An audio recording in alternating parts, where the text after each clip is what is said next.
Os relatos de lobisomens. Será que há alguma verdade por trás deles? A crença em criaturas fantásticas, como os lobisomens, humanoides com características de lobos, tem causado terror e instigado a curiosidade em várias sociedades durante séculos. Será que há algo de verdadeiro por trás de tantos relatos de uma crença tão persistente? Os primeiros relatos de lobisomens não são nem de adolescentes americanos modernos se transformando e nem de aldeões ignorantes na Europa da Idade Média.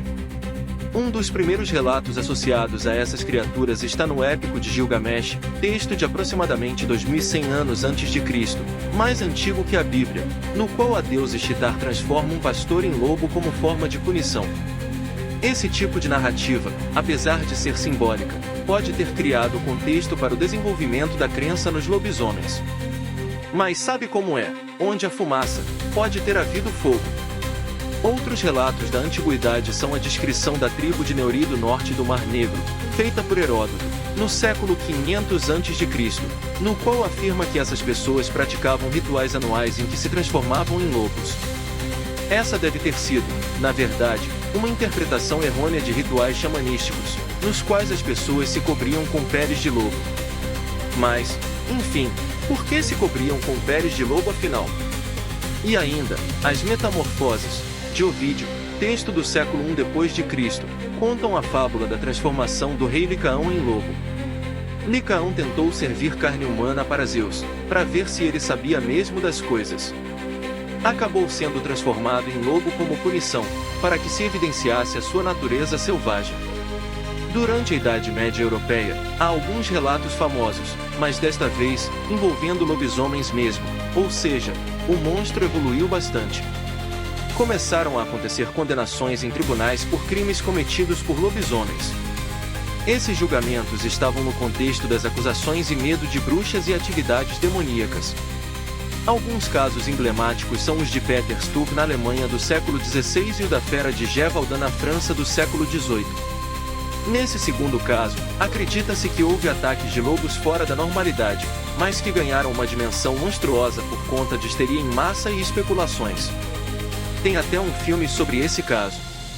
De qualquer forma, as explicações mais comuns para as crenças na existência dessas criaturas e dos fenômenos envolvendo elas têm a ver com funções sociais e psicológicas.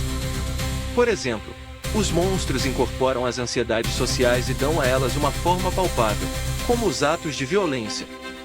As narrativas de monstros também têm função como pontos em que se advertem as pessoas das transgressões sociais e das suas consequências. Um bom exemplo é a história da Chapeuzinho Vermelho e o Lobisomem do Mal. Várias vezes, provavelmente, as acusações de que alguém poderia se transformar num lobisomem tinham a ver com controle social, no sentido de justificar atos terríveis contra certas pessoas. E, ainda, essas narrativas podem ser formas de se tentar explicar o que o conhecimento científico ainda não havia explicado.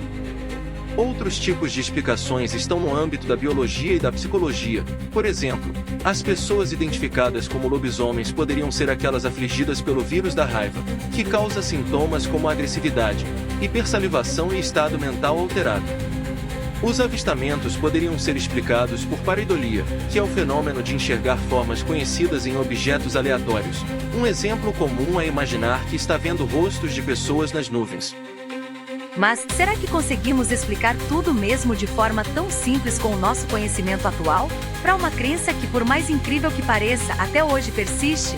Por exemplo, se por um lado, no contexto da Idade Média Europeia, a explicação do controle social parece ser satisfatória, parecem não ter muita relevância no contexto da antiguidade fora da Europa. Fora que, se por um lado essa explicação contextualiza as acusações, ela não invalida os eventos que as originaram, como os possíveis atos de violência. Inclusive nesse âmbito, por mais agressivo e salivante que alguém com raiva possa ser, você já viu algum raivoso com cara de lobo? Habilidades de caça e todas as capacidades para matar pessoas da forma que os relatos descrevem? E a pareidolia, será que não é uma explicação que funciona em favor da narrativa dos lobisomens?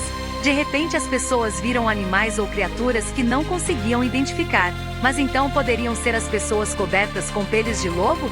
Será?